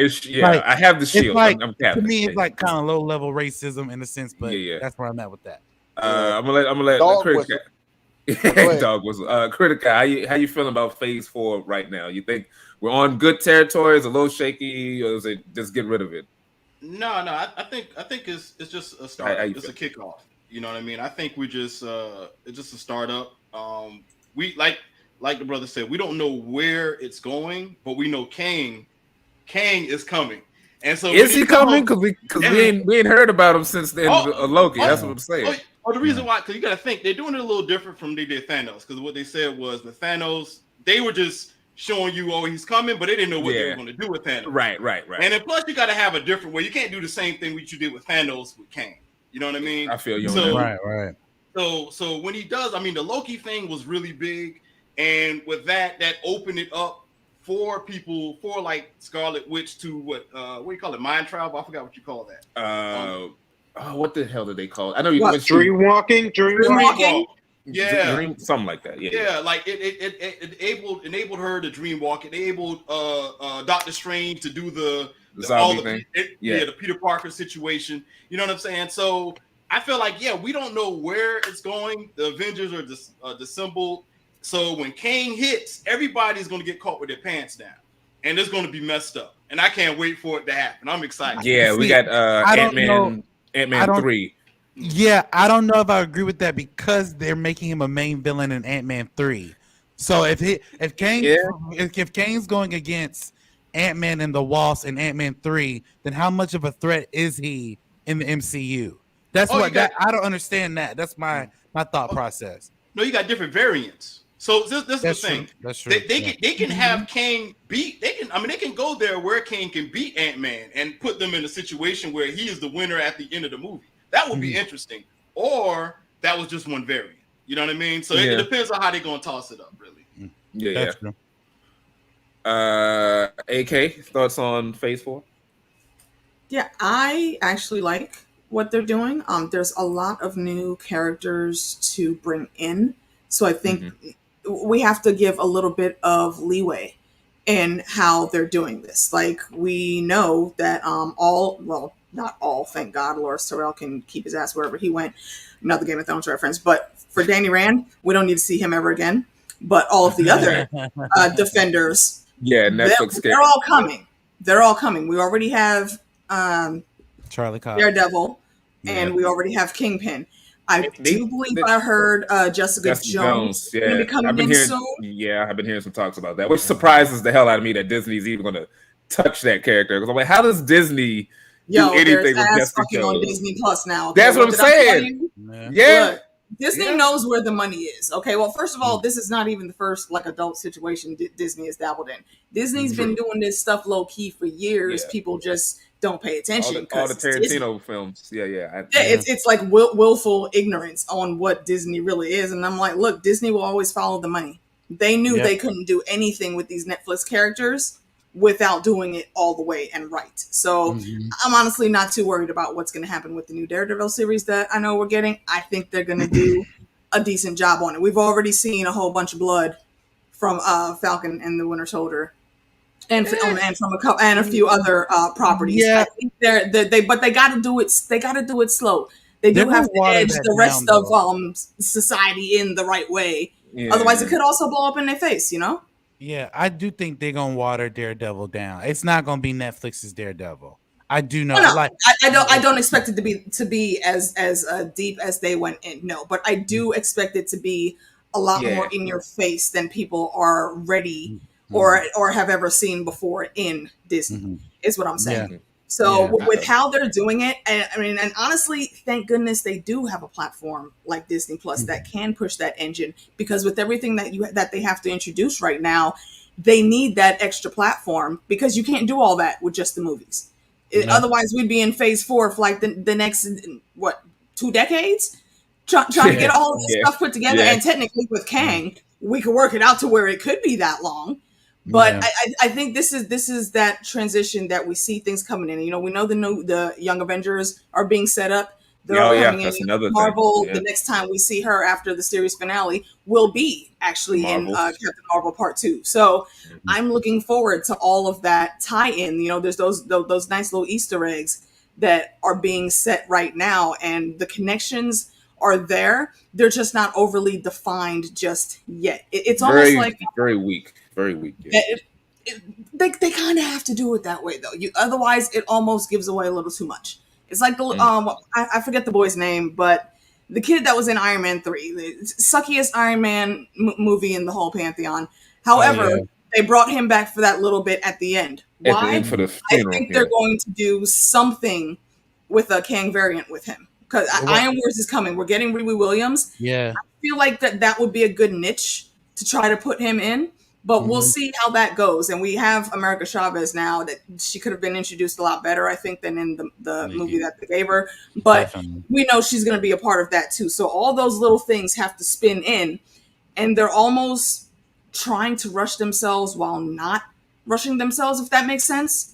Just to try to get characters in there so people have the reference. So when it comes back later in the bigger way that they really want to do it, it will all fall into place. But yeah, right now it does look like they're all over the place. I think there's a pattern there. They're just trying to get there without being overly confusing and overbearing, I think. Because, people get too much of one thing, they start being idiots. Yeah. See, Faith is definitely growing pains. I just expected the connections to hit a little closer because they've had so many loose connections out there. And I think some of the strongest have been with WandaVision and Multiverse of Madness, that, and then also with Miss Marvel, where we get the whole thing with the 10 rings that kind of popped up, hasn't gone anywhere. Right. Is that tied into Shang-Chi and his rings? I don't know. They also someone had a theory that they were like they could have been they could be a full set, right? A full jewelry set, which would be interesting. But my thing is that okay, so his father, correct me if I'm wrong, Shang-Chi's father had the rings first, but I guess they chose him. He found them. He found them. So he doesn't know. Okay, so I just assumed it was a part of like Shang-Chi's father's heritage. Yeah. And Miss Marvel's a completely different, from what we've seen, but we still don't know how old they are. Exactly. That's the thing. Okay. I think the Disney Plus stuff, it was a good idea, but they need to change it because the 6 episodes formula is not working. Yeah, I don't like the 6 episodes. I think there's a lot more story that can be given to us. 6 episodes ain't working. 10. I think they could easily do 10. 10. Yeah. I think 8 is the sweet spot. I mean, 8 would work too. Amazon with The Boys and HBO Max with Peacemaker has shown us that 8 episodes is the sweet spot. You drop 3 off, you give us 5 after that, and it goes from there. I think that's the sweet spot. I think the villains, like the stories, need bigger connections to the movies because even with WandaVision, a lot of people complained that it didn't feel as connected to the movie as we thought it would be. So there's a little shakiness that some people felt that way. It's connected as Loki was. Like Loki started basically right in the middle of not the middle, but the end of Avengers. Yeah. My thing is, what does the Loki series, what does that connect to in the MCU that we've gotten after? That's the thing. We hadn't gotten there yet. We haven't gotten that yet. And I feel like in Ant-Man 3. So right. So if we get if that's the direct connection to Ant-Man 3, then I can hold my criticism. But for right now, I think the Loki series as a series was definitely misplaced. If it's going to be a bigger payoff at the end, it's getting the second season. That's the only one that's got a second season, so they got a lot of hope in that story. So, they feel really good about it. So, but yeah, and then like some of the certain movies, as a lot of people shitted on the Eternals, but the more I see these new movies, Eternals is looking pretty good to me. I like the Eternals. I'm just saying, like visually, like it was great. It wasn't great. I ain't saying it was great, but I'm just saying. It was okay, so I liked it too. My thing is the visuals, not so much, but I didn't understand. I did not understand why they were fighting what they were fighting, because even at that not post-credit scene, but at the end of the scene, the judge said that the world will have more. I'm just paraphrasing. They will have their judgment day. So even all that they did in that movie, and that hasn't come back yet. So that's what I'm saying. Like they're building so many things. Yeah. So what was the whole point of us sitting there for 2 hours watching that movie? I don't I don't know where that's coming back, but it's out there. The statue is still at the bottom of the ground. Black Knight. Yeah, Black Knight. What are they doing with that? It doesn't need to be referenced because you can't have this huge monolithic thing just appear out of nowhere. Right. And nobody says investigating this. Nobody's going. I mean, humans are notorious for breaking into things that seem to be old and ancient or weird. Why is nobody, done a deep dive into Timmett yet? Why have we not like seen inside of his brain or whatever else is going on in there? That's a good point too. That's what I'm saying. Like it seems like it's taking a little while for things to mesh together, and I think they need to start ramping that, tying up some of these loose ends a little bit faster than what they have. True enough. But overall, I'm still on the train. Like I said, I'm waiting for my X-Men and my Fantastic Four. And then if they botch that, then that's when I'm gonna have a problem. Right now, I'm still on the ride. I'm still here. I'm still here for the MCU, So I'm still hanging in there. But I'm hoping the Netflix defenders that they have, Danny Rand and everybody, meet Kang and they all get killed to make Kang look stronger. Ooh. Everybody that's not important in the MCU gets killed off by defenders. The defenders are like the street level though, man. Kang can handle more than that. I'm about to say, they ain't saying too much. But again, that is striking. That goes back to even Ant-Man and the Wasp. They're essentially street level. You take away their suits, they're sitting ducks. So yeah, but they got the quantum stuff now. So they got a higher grade of tech than the Defenders. Yeah, they got all that time travel shit now. So they upgraded. That's true. And if they do introduce it, I don't want them to introduce the Defenders. Introduce the Heroes for Hire. That's how you can reinvent. The Heroes for Hire and the Daughters of the Dragon. Exactly. If you did that, like for instance, the best scenes in Luke Cage season 2, the fight scenes were Danny Rand, Luke Cage, and Misty Knight fighting off these people, fighting together. That chemistry was dope. But to do, the Defenders again at this point in time, like they're setting up Young Avengers and now the New Avengers. Do we need a third team? For what reason? Like I wouldn't say. I don't know if y'all was talking about what I was saying. I was saying that they're just people that's just not in the MCU or that was in the MCU that's no longer important. Just should get killed off. Like the old Fantastic Four should get killed off. The old X-Men should get killed off. Well, that sounds like what people thought Multiverse of Madness was going to be. Yeah, they kind of did that with yeah. That's what that kind of sounds like. Yeah. I have a question. How do y'all think they're going to introduce the X-Men? Because as far as we know, I don't know. In the MCU, I can't call it yet. There is no mutants. And then when we got Multiverse of Madness, Wanda killed a alternate version of Professor X. That's what I'm saying. It's like, what are we doing? But as far as we know, in our universe, there is no Professor X at all. Right. So far. There's not even a Reed Richards in our universe right now, at least. Okay, well, I think the breadcrumbs for that are already there. They just haven't announced that that's what it is yet. The best idea that I have seen for bringing in the X-Men was from Rob at Comics Explained. He basically said it to where Professor X, like we know what level telepath he is. He basically said it so that all of the X-Men would have been hidden. Yeah, from everyone. I did see that video. Yeah. And because of all the wall breaking and everything for the Multiverse of Madness and how all the branch timelines are splitting off, those high level quote unquote spells, just for lack of a better word right now, those high level things that have been set into place are all now fracturing. So something somewhere is going to happen and someone's going to discover, hold on, what the hell is this random ass school over here about? Right. And then we get the team coming in. I don't know exactly how it would work out, but the premise of that I think would fit very well.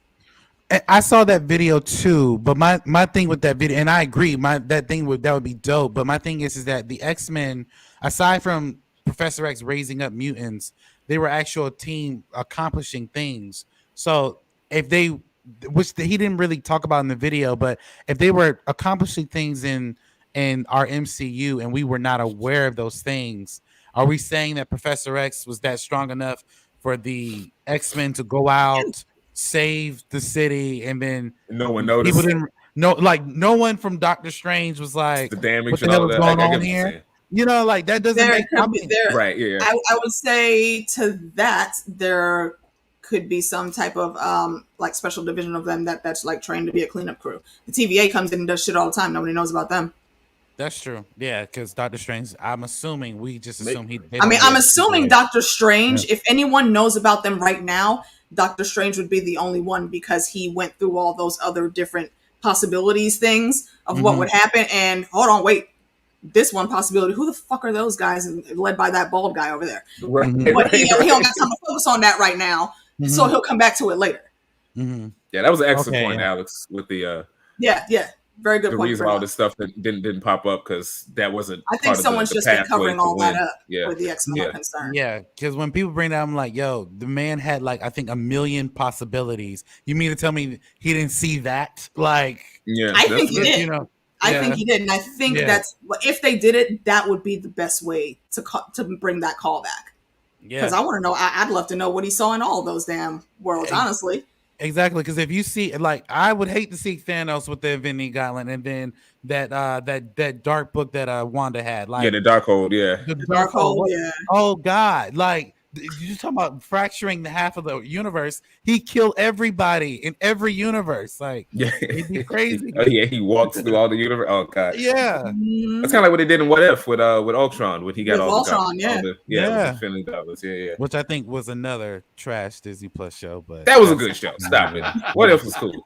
I like What If, if only for actually bringing Jeffrey Wright into the animation style was The Watcher thought it was necessary to bring Killmonger into the Guardians of the Multiverse. He's thinking that he was going to save the multiverse. I think a little more research should have been done. He did miscalculate. He did the same guy who's not supposed to interfere. That's why I said, like, when they do stupid shit like that, I'm like, come on. Killmonger took over Wakanda, a whole country. That was a dope episode. I'm like, come on, that was the dope. Honestly, I feel like that's the best version of Killmonger we've seen yet, man. That was dope. Because he played that how perfectly. And also, I will highlight that episode specifically because that reminded me of something that I cannot believe I forgot. Queen Ramonda used to be a freaking Dora Milaje. Why the hell have we not seen Angela Bassett throwing hands in the MCU yet? We know she can handle the physicality. It wouldn't be the first time she's fought in a film. Oh, that's true. I think it would be unnecessary because she's the queen. You can't let the queen matter. She is a queen, and the country is in peril. You think at that point, at that point, it made sense. To her point, though, she saw her son die. So why? She did see her son. Yeah, that was a different circumstance. She did see T'Challa die, or we thought him being dead, and then you mean to tell me she's not going to jump into action?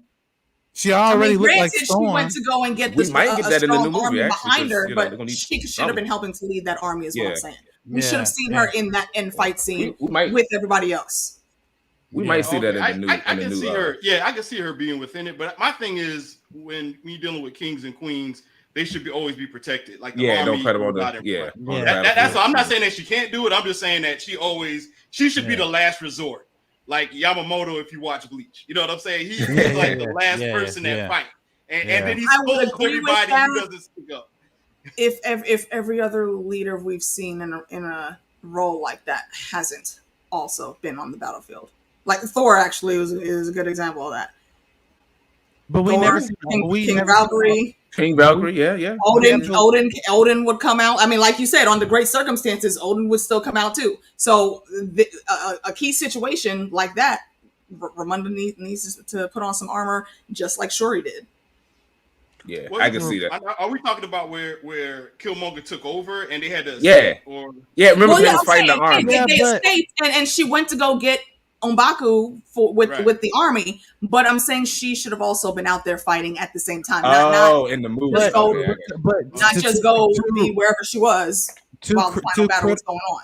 But to Critical's point, in the first Avengers movie, Loki was the main villain. We didn't see Odin leave his throne, and I would think if that's my so-called son, just demolishing an Earth, I would try to do what I can to handle it. And then the next time we see Odin was, I believe, in Ragnarok.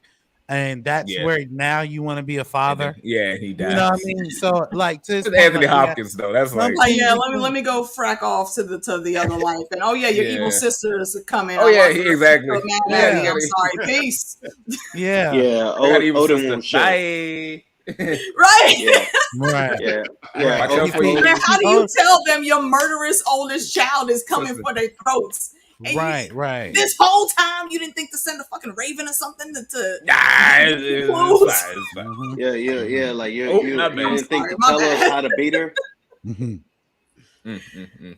All right. Yeah, Well, Odin won't shit as a father.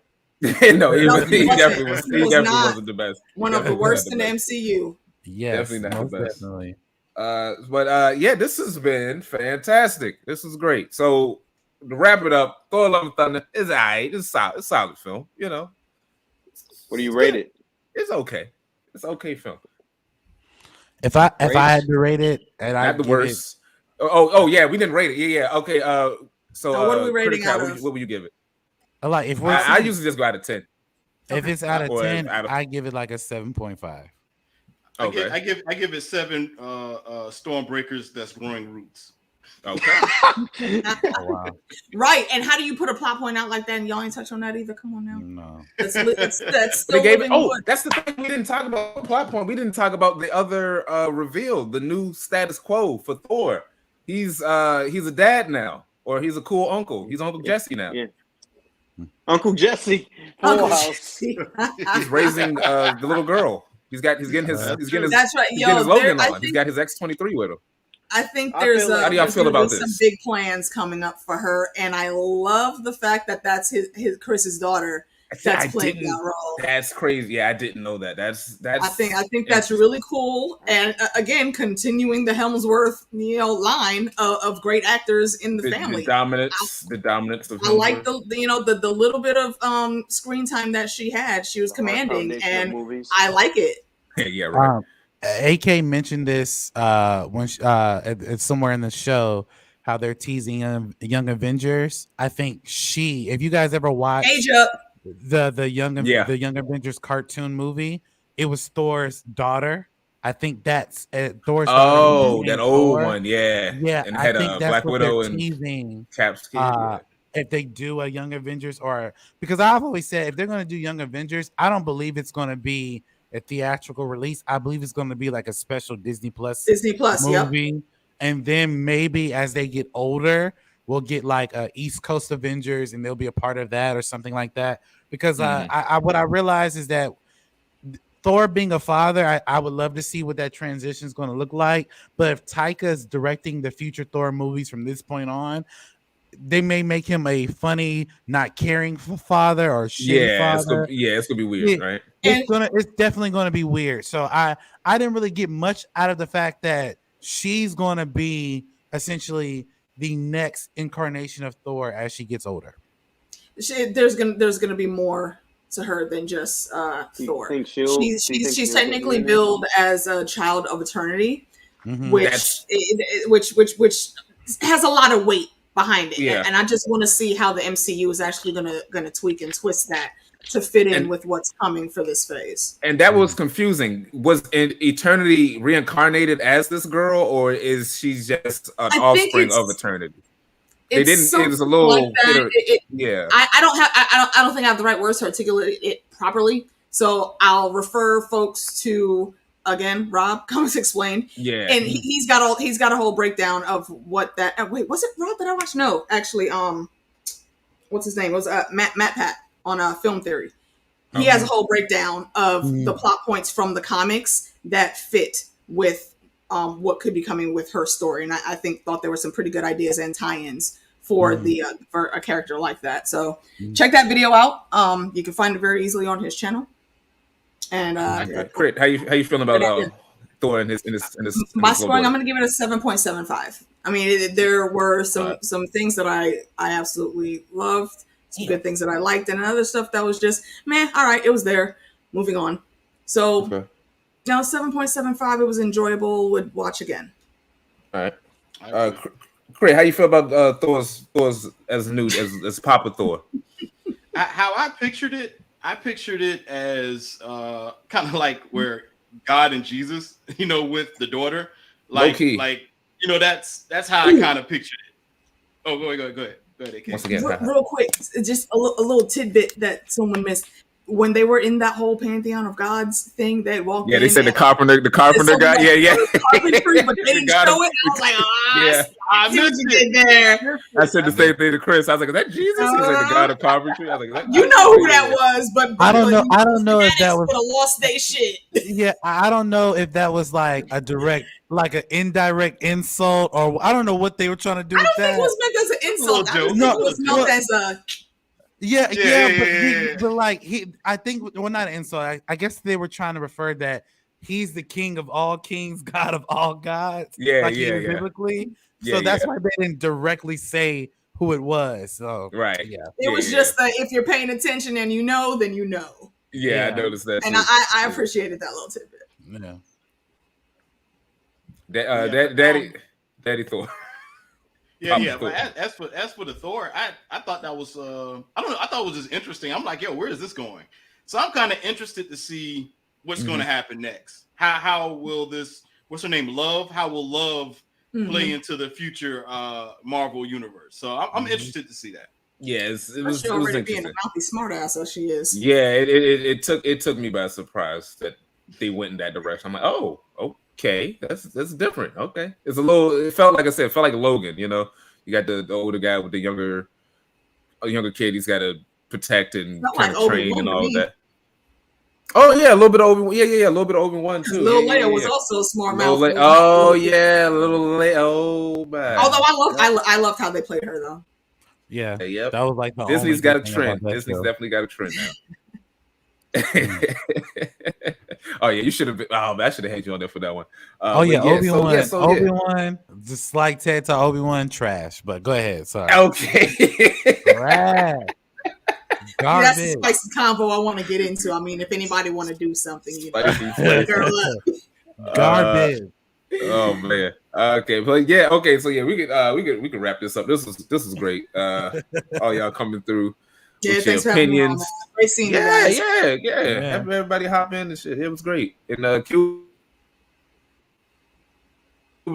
we missed you. Cuba, what happened? I hope we didn't spoil the movie for you. He'll see it in the playback. Anyway, so we can go with the outros. AK, I'm gonna let you go first. Let the people know where they can find you.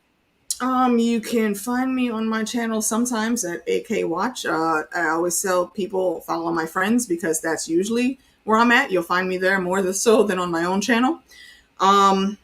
And really, I just be around. A lot of times, like you can ask Alex, I'm always in everybody's chats, just hanging out, having a good time, talking that good nerd stuff.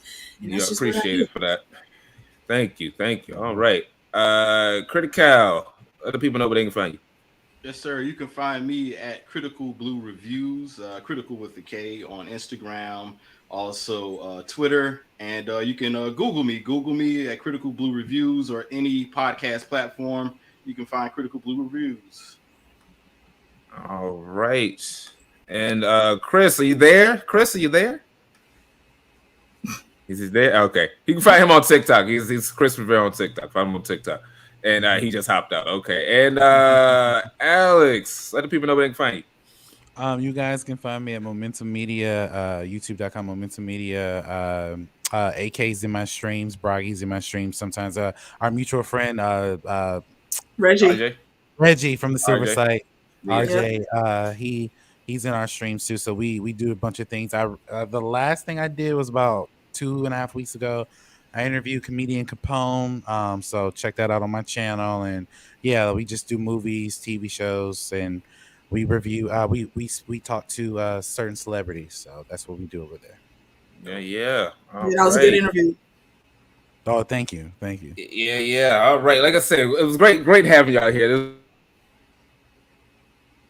This was awesome. And I'm your boy BrogiNaric. Find me on YouTube, Instagram, Twitter, TikTok, all things BrogiNaric. And we'll be back again. I'm planning the boys stream, so if any of y'all want to hop in, y'all can let me know. Yeah. You know where I be. Send the Raven, bro. Oh yeah. Send the Raven. I got you. But for the people listening to the playback, thanks for watching. Check out these great people on their separate platforms, and stay tuned for more videos. All right, peace. I'm gonna end it right there.